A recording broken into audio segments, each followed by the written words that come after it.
Hi all, welcome you all to Econometrica. I am Kavya. നമ്മൾ ഇന്ന് ചർച്ച ചെയ്യാനായി പോകുന്നത് extension, contraction, increase and decrease of ഡിമാൻഡിനെ കുറിച്ചാണ്.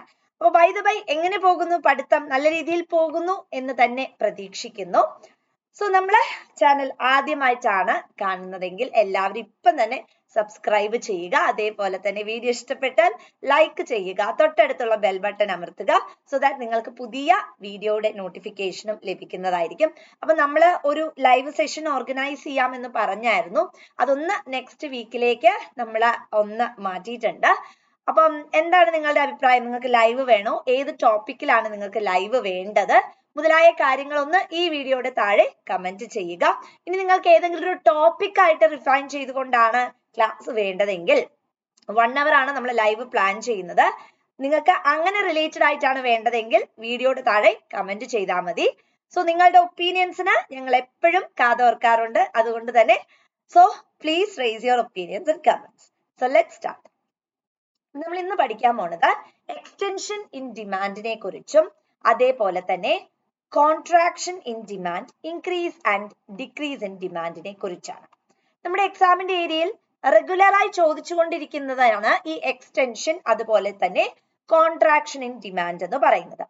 Extension and contraction in demand എന്ന് പറയുന്നത് പ്രൈസിൽ വരുന്ന ഫ്ലക്ച്വേഷൻസുമായിട്ട് റിലേറ്റഡ് ആണ്. അതായത് എക്സ്റ്റൻഷൻ ഇൻ ഡിമാൻഡ് എന്ന് പറയുമ്പോൾ ക്വാണ്ടിറ്റി ഡിമാൻഡ്, നമ്മൾ QD ആണ് പറയുന്നത്.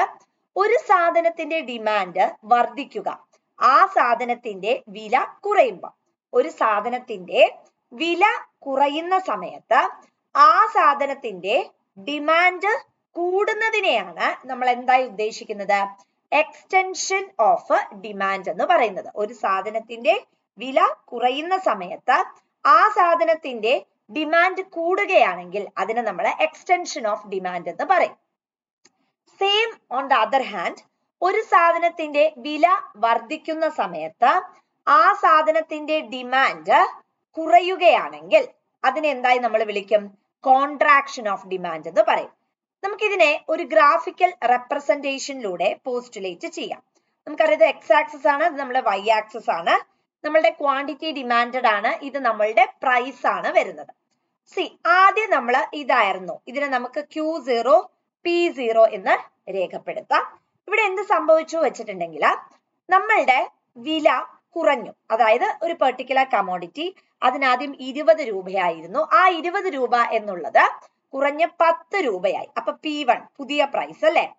ഓട്ടോമാറ്റിക്കലി എന്ത് സംഭവിക്കും? ആ കമോഡിറ്റി നമ്മൾ കൂടുതൽ പർച്ചേസ് ചെയ്യും അല്ലെ.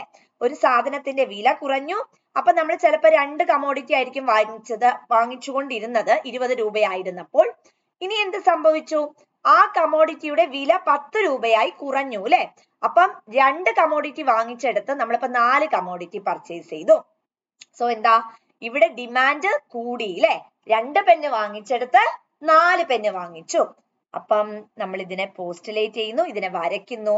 ഈ ഒരു പോയിന്റ് അല്ലെങ്കിൽ ഈ താഴത്തേക്കുള്ള AB എന്ന് പറയുകയാണെങ്കിൽ A to B പോയിന്റിനെ നമ്മൾ എന്തായിട്ട് പറയും? നമ്മള് എക്സ്റ്റൻഷൻ ഓഫ് ഡിമാൻഡ് എന്ന് പറയും. കാരണം ഇവിടെ ഡിമാൻഡ് വർദ്ധിച്ചിരിക്കുന്നു അല്ലെ. ഇനി ഇതേ സംഭവം തന്നെ ഒന്നുകൂടെ വരയ്ക്കാണ്. ഇത് ക്വാണ്ടിറ്റി ഡിമാൻഡഡ് ആണ്, നമ്മുടെ പ്രൈസ് ആണ് Q0 P0. ഇനി എന്ത് സംഭവിച്ചു വെച്ചാൽ ഇവിടെ 20 രൂപയായിരുന്നു അല്ലെ. അപ്പൊ നമ്മൾ 2 കമോഡിറ്റി ആണ് വാങ്ങിച്ചത്, ഇത് 30 രൂപയായി വർദ്ധിച്ചു.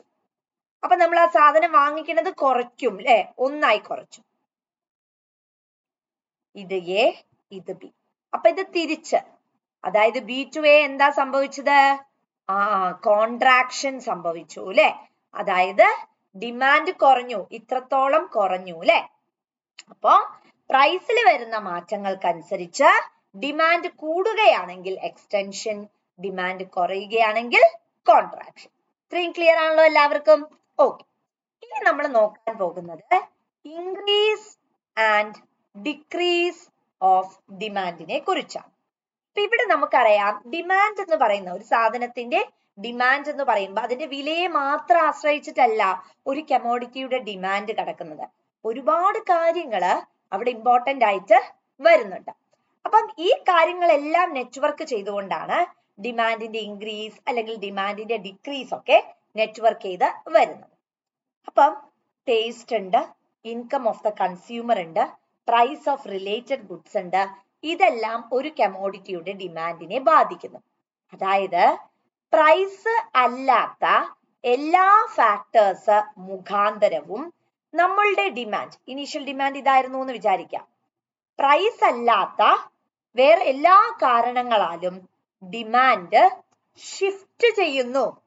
ഡിമാൻഡ് അങ്ങോട്ടേക്ക് ഷിഫ്റ്റ് ചെയ്യുന്നു അല്ലെ?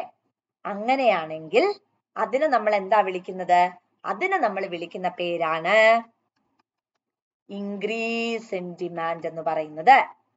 അതിനെയാണ് നമ്മൾ എന്തായി വിളിക്കുന്നത്? ഇൻക്രീസ് ഇൻ ഡിമാൻഡ് എന്ന് വിളിക്കുന്നത്.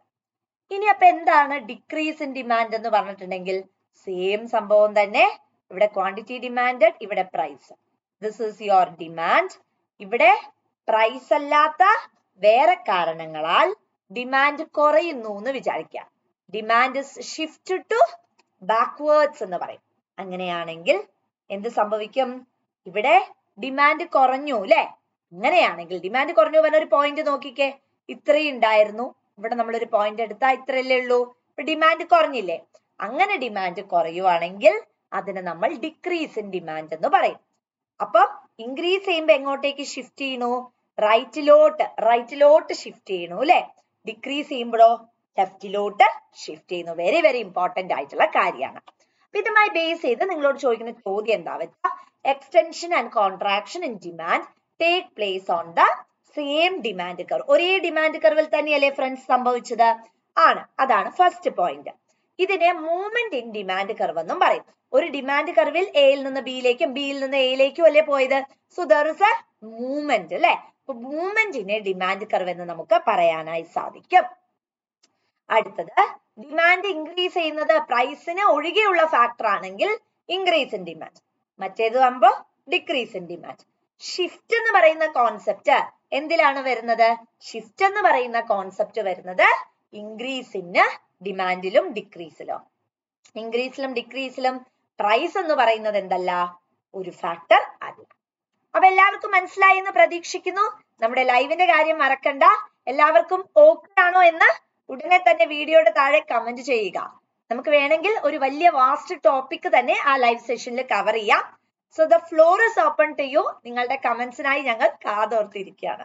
So thank you.